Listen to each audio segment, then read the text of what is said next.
മഹാരാഷ്ട്ര എന്ന വലിയ സംസ്ഥാനം നിയമസഭാ തെരഞ്ഞെടുപ്പ് കഴിഞ്ഞ് നിൽക്കുന്നത് കൊണ്ട് തന്നെ കൂടെ തെരഞ്ഞെടുപ്പ് നടന്ന ജാർഖണ്ഡിനെ അങ്ങനെ ആരും കാര്യമാക്കുന്നില്ല. എവിടെ നോക്കിയാലും മഹാരാഷ്ട്ര തന്നെയാണ് ചർച്ച. അതിനിടയിൽ ജാർഖണ്ഡിൽ BJPക്ക് ഭരണം ലഭിക്കുമെന്ന ചില സർവേകളും എക്സിറ്റ് പോളുകളും പുറത്തു വന്നു. മഹാരാഷ്ട്രയെ പോലെ ഇഞ്ചോടിഞ്ച് പോരാട്ടം തന്നെയാണ് ജാർഖണ്ഡിലും പ്രവചിക്കുന്നത്. പക്ഷേ ജാർഖണ്ഡിന്റെ യഥാർത്ഥ കണക്ക് പുറത്തുവിട്ടിരിക്കുകയാണിപ്പോൾ രാജ്യത്തെ ഏറ്റവും വിശ്വാസ്യതയും ആധികാരികതയുമുള്ളതുമായ ആക്സസ് മൈ ഇന്ത്യ എന്ന ഏജൻസി.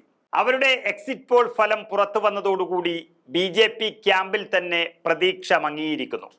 അതിൽ പറയുന്നത് പ്രകാരം ജാർഖണ്ഡിൽ ആകെയുള്ള 81 സീറ്റിൽ JMM കോൺഗ്രസ് സഖ്യം നേതൃത്വം നൽകുന്ന ഇന്ത്യ സഖ്യം 49 മുതൽ 59 വരെ സീറ്റുകൾ നേടും എന്നുള്ളതാണ്. അതായത് 3-2 ഭൂരിപക്ഷത്തിന് അടുത്തായി കാര്യങ്ങളുടെ പോക്ക്. ഇന്ത്യ സഖ്യത്തിന് യാതൊരു അല്ലലുമില്ലാതെ ജാർഖണ്ഡ് ഭരിക്കാം എന്നുള്ളതാണ് ഈ വ്യക്തമായ സർവേയിൽ അല്ലെങ്കിൽ എക്സിറ്റ് പോളിൽ പറയുന്നത്. ആശയോടെ കാത്തിരുന്ന BJPക്ക് ആശങ്ക പരത്തിയ ഈ എക്സിറ്റ് പോൾ ഫലത്തിൽ പറയുന്നത് BJP സഖ്യത്തിന് 17 മുതൽ 27 സീറ്റ് വരെ മാത്രമേ ലഭിക്കും എന്നുള്ളതാണ്. അതായത് ഇന്ത്യ മുന്നണിക്ക് ലഭിക്കുന്നതിന്റെ പകുതി പോലും സീറ്റുകൾ BJP മുന്നണിക്ക് ലഭിക്കില്ല ജാർഖണ്ഡിൽ എന്ന് തന്നെയാണ് ഈ എക്സിറ്റ് പോൾ ഫലം വ്യക്തമാക്കുന്നത്. അതിന്റെ അടിസ്ഥാനത്തിൽ മുഴുവൻ വിവരിച്ചുകൊണ്ടുള്ള ഒരു കണക്കുകളും പുറത്തു വന്നിട്ടുണ്ട്.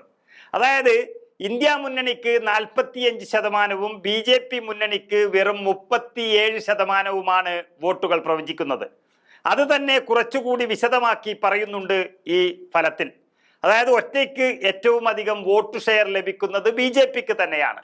അവർക്ക് 31% ലഭിക്കാൻ പോകുന്ന വോട്ട് വിഹിതം. എന്നാൽ അവരുടെ മുന്നണിയിൽപ്പെട്ട ASJUP എന്ന പ്രാദേശിക പാർട്ടിക്ക് 4%, JDU, LJP എന്നീ കക്ഷികൾക്ക് ഓരോ % വീതവും മാത്രമേ വോട്ടുകൾ ലഭിക്കുകയുള്ളൂ. അതാണ് അവർ 37% മാത്രം ഒതുങ്ങിയത്.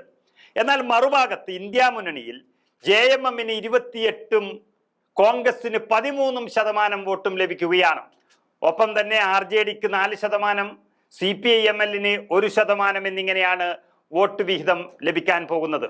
ആരുടെയും ഒപ്പമില്ലാത്ത JLKMനും 8%, മറ്റുള്ളവർക്കെല്ലാം ചേർന്ന് 10% വോട്ടുകൾ ലഭിക്കാൻ പോവുകയാണ് ഈ എക്സിറ്റ് പോൾ ഫലം പ്രകാരം. അവർക്ക് സീറ്റുകൾ പറയുന്നത് 5-ൽ താഴെയാണ്. അതായത് ഇന്ത്യ മുന്നണിക്കെതിരായി BJP ഇനി എത്ര കൂട്ടിയാലും ആരെ കൂട്ടിയാലും ഇന്ത്യ മുന്നണിക്ക് കിട്ടാൻ പോകുന്ന സീറ്റിന്റെ 7 അയലത്ത് പോലും അതെത്തില്ല എന്നാണ് ഈ സർവേ അല്ലെങ്കിൽ എക്സിറ്റ് പോൾ ഫലം വ്യക്തമാക്കുന്നത്. ഇതാരും ചെയ്യാൻ പറഞ്ഞ് ചെയ്ത ഒരു എക്സിറ്റ് പോൾ ഫലമല്ല. പലർക്കും ഓഹരി വിപണി അടക്കമുള്ളവർ നിയന്ത്രിക്കാൻ ആവശ്യമായ പൊടിക്കൈകൾ സർവേയിൽ ഉണ്ടായിരുന്നു. അതാദ്യം തന്നെ വന്നുപോയി അവരുടെ കാര്യങ്ങൾ നടത്തി. എന്നാൽ എപ്പോഴും പ്രവചനങ്ങളിൽ വിജയിക്കാറുള്ള ആക്സിസ് മൈ ഇന്ത്യ ഏജൻസി, നമുക്കറിയാം ഹരിയാന തെരഞ്ഞെടുപ്പിൽ അവരുടെ പ്രവചനം മാറിപ്പോയപ്പോൾ അതിൻ്റെ CEO പൊട്ടിക്കരഞ്ഞത് നമ്മൾ കണ്ടു. അത്രയ്ക്കും ആധികാരികതയില്ലാതെ പറയാൻ കഴിയില്ല എന്ന് തീരുമാനമെടുത്തിരിക്കുന്ന ആക്സിസ് മൈ ഇന്ത്യ ജാർഖണ്ഡിൽ വളരെ ആധികാരികതയോടെ തന്നെയാണ് പ്രവചനം നടത്തിയത്. അതിൽ ഇഞ്ചോടിഞ്ച് പോരാട്ടമല്ല ഉള്ളതെന്ന യാഥാർത്ഥ്യം വന്നതോടെ വലിയ പ്രതീക്ഷയുണ്ടായിരുന്ന BJP ക്യാമ്പുകളിൽ ഒരു രാത്രി കൊണ്ട് തന്നെ അത് അവസാനിച്ചു എന്ന് തന്നെ പറയാം.